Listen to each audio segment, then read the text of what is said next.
All right.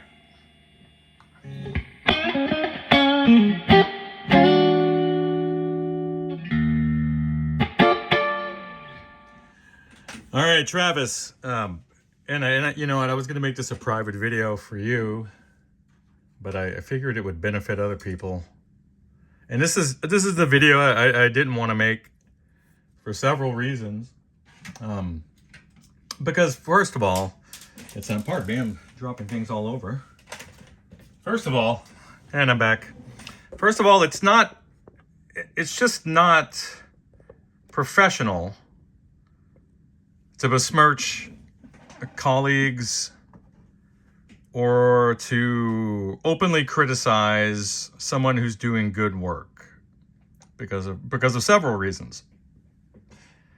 And all professional courtesy aside, one of the things that I concern myself with as a smaller independent shop, or as just a sole proprietor, is the perception that making someone else look bad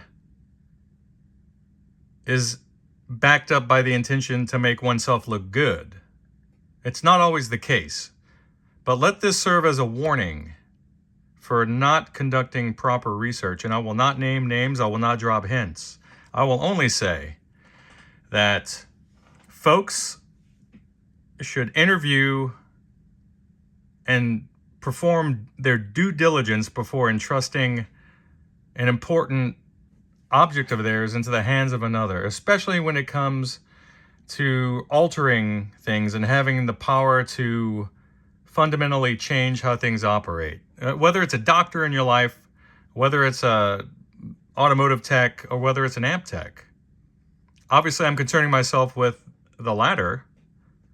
So let's just put it that way. And I'll say that what I'm about to show you is just part and parcel of what happens when technicians allow themselves to become complacent or they become overwhelmed with business. And that happens to all of us. So me included, I've dropped the ball a couple of times, okay? And it should cause you to, or it should cause one to take a step back, reevaluate things, and reorganize to scale to the business at hand. If you're still organized for, receiving 3 amps a week, and now you're getting 15 or you're getting 10, then bad things are going to happen. It always catches up. So I'm at the end of the process with this particular amp. This, Travis, this is your 1968 Super Reverb that has the drip edge. Super cool.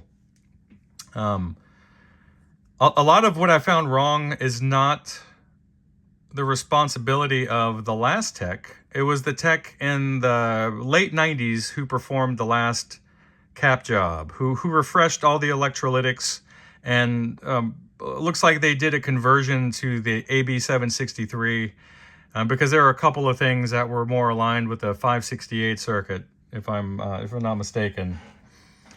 So I'm literally just fresh off of cooling an iron down and buttoning this thing back up. But it is the job of the person who last had custody of the amp. It's their job. Let me zoom out a little bit. It's their job to make sure that when it's returned to the customer, things that could go wrong, things that are outside of the scope of their present work order, are at least communicated, if not taken care of. And I'm talking about with this particular amp, there were cold solder joints all over. The wiper to the coming from the bias pot over to the grids of the power tubes was literally tacked on. It didn't even pass through the terminal on the pot, On top of that, there were tons of loose solder splashes floating around, along with a bunch of stranded wire clippings that were floating. I mean, it was a pinch full, and one's too many. This, I could have literally put some in the palm of my hand and you'd be like, my God, Like, why not? Why wouldn't you just blast that out with some air before you closed her back up and turned her back over to the customer? Why wouldn't you just do that? And then on top of it, after running this thing through my my test rig, and it sounds fantastic, I return it to the speaker cabinet. And before I do that, I ohm the cabinets out. I make sure that the speakers are at least connected properly, whether it's, you know, series parallel or series parallel. You know, she's running the correct amount of resistance for the impedance of the OT. But I'm noticing a very weak projection. I'm noticing an overly dull tone, and I'm like thinking to myself, all right, so the speakers are wired properly. What is it? And then it kind of dawned on me. I bet the polarity is reversed. So I conducted a test, and sure enough, instead of the speakers firing forward, they're actually firing in reverse. So I'll show you what that looks like. Now, this is not something you want to do for an extended period of time, because you're not supposed to have DC on your speakers. Okay? So, where am I at here? This is obviously the speaker plug. And you have your run-of-the-mill battery. Okay?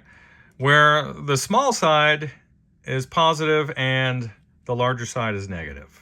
The male side is positive, the female side is negative. So, take from that what you will. And this is what you should see. Now, let me get in there. Now, pay attention to the ribs. Where's my pointer? Pay attention. I'm on the wrong driver. Pay attention here. These should move forward briefly. Again, forward when I'm making contact, and they should return to this resting position. They should not go backwards.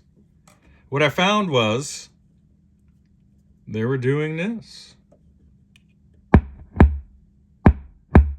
And it's probably hard to see there. Let me move it to another one where I could clearly see it. Take a peek at this one. See that?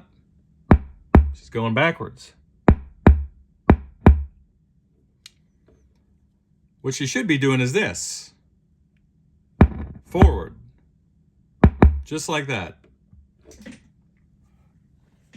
So after correcting that, we have a happy set of speakers, and this amp is running properly. So that's it.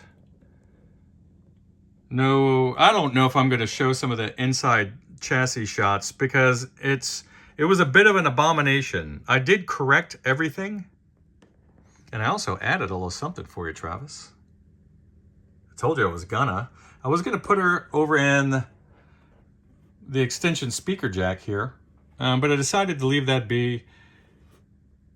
And what I did instead was I just did a run-of-the-mill, a standard negative feedback switch here, which is really going to make you happy, to be completely honest with you. It's such a fun little mod.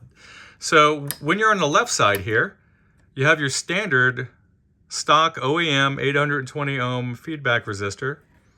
When you move to the middle, you have no negative feedback. And when you move to the right, you have double. So what you're going to notice in the standard position is the amp is going to behave as it would normally. It'll get hairy around 5 or 6 on the dial. That's when these things start to break up. In the middle, with no negative feedback, you're going to have a lot of hair on a tone at lower volume. It's going to be pretty loose. It's going to sound like it's cranked to like 9 or 10, which is a beautiful sound at lower volume. So probably you're going to get that sound at like 2 or 3 on the volume. It's beautiful. And then switching over here, just doubling the amount of negative feedback, you're going to get something in between. So you have a few shades of overdrive and tone and texture you can play with now. So since we don't need this ground switch anymore, why not do something useful with it? So anyway, getting off my soapbox here, because like I said, I make mistakes. We're all human. It's how you respond to making mistakes that separates us from the non-vertebrates and those without the opposable thumb. So back to your regularly scheduled program.